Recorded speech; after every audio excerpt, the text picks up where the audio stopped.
이런 이야기는 다른 사람들한테나 일어나는 일인 줄 알았습니다. 제가 천벌 받은 사람인지 한번 제 이야기 좀 들어봐 주시겠어요?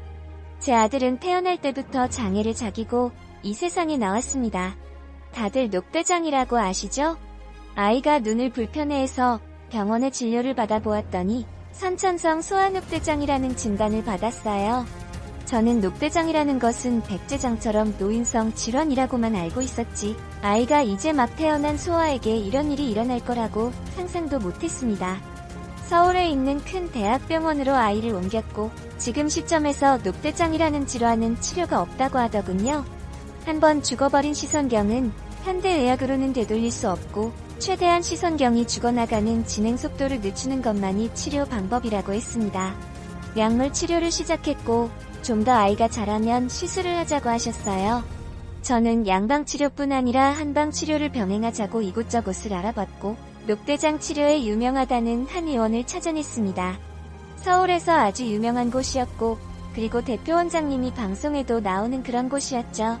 그래서 치료비가 상당하더군요.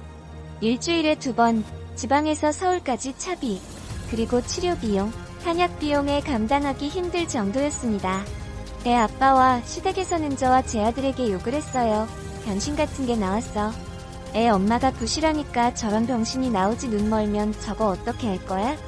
평생 침대는 아니야. 너 지금 치료비 때문에 우리 찾아온 거면 우린 먹고 죽을라도 돈 없으니까 이 아들 네가 알아서 해라. 애 아빤 아이 치료에는 전혀 관심이 없었고 당연히 가정에도 소홀했습니다. 제 기대와 달리 아이 있는 상태는 좋아지질 않았습니다. 그럴수록 저는 아이의 치료에 더 매달렸어요. 남편도 가정도 모두 팽개친 채 오직 제 아이 눈만을 신경 썼습니다. 그러는 와중에 남편과는 아이 사이가 멀어졌고 이혼을 했습니다. 남편은 우리 아들에 대해서 모든 것을 포기했고 다시는 자기 인생에 나타나지 말라고 했습니다. 자기에게는 우리 모자가 짐이라고 하더군요. 시아버지도 마찬가지였습니다. 어차피 멀어버릴 눈인데 차라리 빨리 인정하고 애한테도 적응을 시키도록 해야지. 지금 깨진 독에 물 붓는 거지. 우리를 원망하지 말아라. 우리도 이렇게 하고 싶지 않지만 그래도 살 사람은 살아야 할 거 아니니 어떻게 애한테만 평생 매달리겠니? 시어머니는 아무 말 없이 옆에서 울고만 계셨어요. 네, 이해했습니다. 저는 오직 아이 치료에만 전념했고 집안이 어떻게 돌아가는지 전혀 신경도 쓰질 않았으니까요. 그리고 넉넉하지 않은 살림에 당연히 아이 치료비가 부담이 되었겠죠. 우리 모자는 대쫓기듯 그렇게 그 동네를 떠났습니다. 이해는 했지만 저는 이를 더 꽉 물었습니다. 꼭 아이 병 진행 속도를 늦추겠다고. 니들이 그렇게 버렸던 우리 아이 떳떳하고 당당하게 잘 키워내겠다고요. 하늘이 도우셨는지 아이는 약간의 사시 증상은 있었지만 병원에서 이야기한 것처럼 일상생활이 불가능할 정도의 시야 좁아짐은 없었습니다. 아들 같은 경우는 약물 치료가 잘 맞았던 케이스였고 무엇보다 이후에 받았던 시술이 결정적이었어요. 3달에 한 번 가서 검사를 할 때마다 시야 검사를 하는데 아이 병 진행 속도는 아주 천천히 거의 없다고 해도 무방할 정도였죠. 완치는 당연히 꿈도 못 꾸는 거였지만 저는 병의 진행 속도가 느려지는 것만으로도 너무 기뻤습니다. 죽어도 여한이 없을 정도였죠. 그렇게 아이는 학교를 다니고 어느덧 고등학생이 되었습니다. 활발한 성격에 공부도 곧잘 했고 아이들과의 관계도 좋았어요. 그리고 매일 엄마 덕분이라고 자기를 포기하지 않아줘서 너무 고맙다고 이야기를 하더군요. 우리 모자는 서로를 의지하면서 편안한 나날들을 시작했습니다. 고등학생이었던 아이는 어느덧 대학생이 되었고 서울에 있는 조이익느 대학에 입학을 했습니다. 아들의 눈도 성인이 되고 나서 더 안정이 되었고요. 이제 착한 여자 만나 결혼만 하면 저는 더 여한이 없었습니다.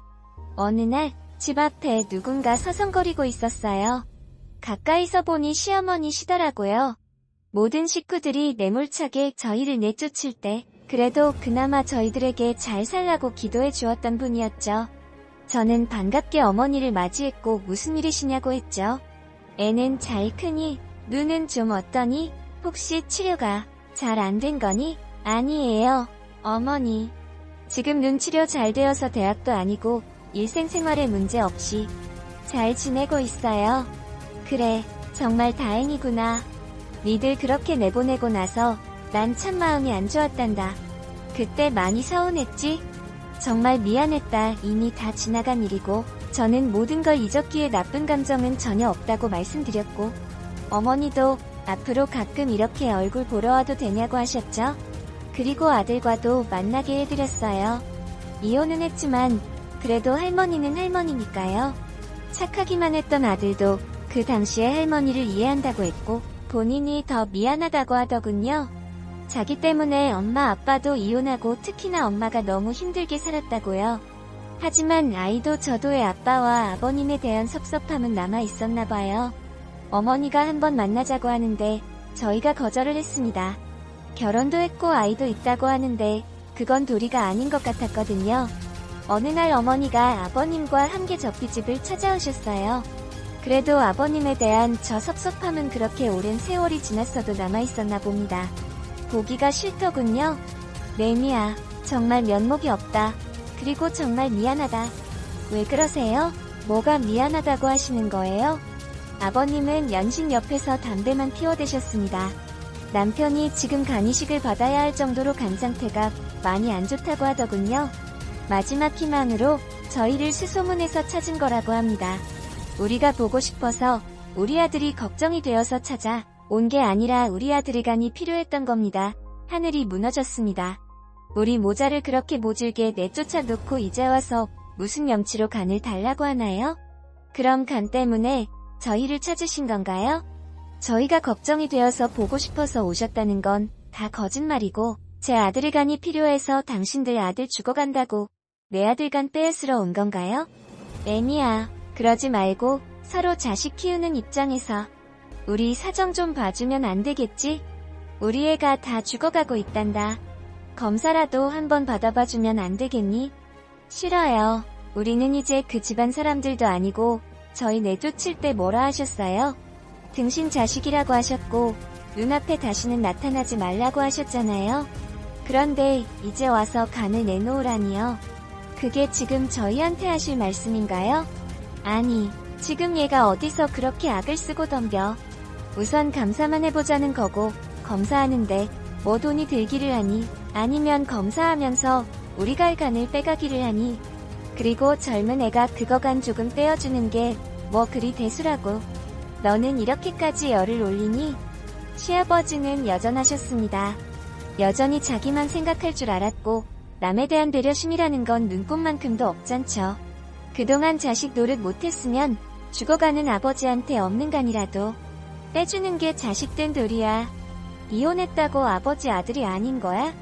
남들은 다른 사람들한테 기증도 하고 그런다는데 우리가 남이니? 뭐 그렇게 힘든 것도 아는데 유난을 떨어 유난을. 그리고 이혼을 하게끔 만든 거 애니 너잖냐.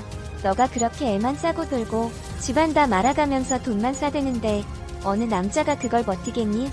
참네, 정말 해도 너무하시네요. 제가 다른 걸로 돈을 썼나요? 애 치료비로 돈 쓰가잖아요. 거진 20년 세월이에요. 그동안에 연락 한 번 없다가 이제 와서 자식 노릇이라고요? 저희 아들은 아버지 없습니다. 등신 사직이라고 언젠가 눈 멀어 버릴 거라고. 그렇게 버려버릴 땐 언제고 이제 와서 노망이 드신 것도 아니고 이제 와서 그렇게 뻔뻔하게 아야기를 하세요?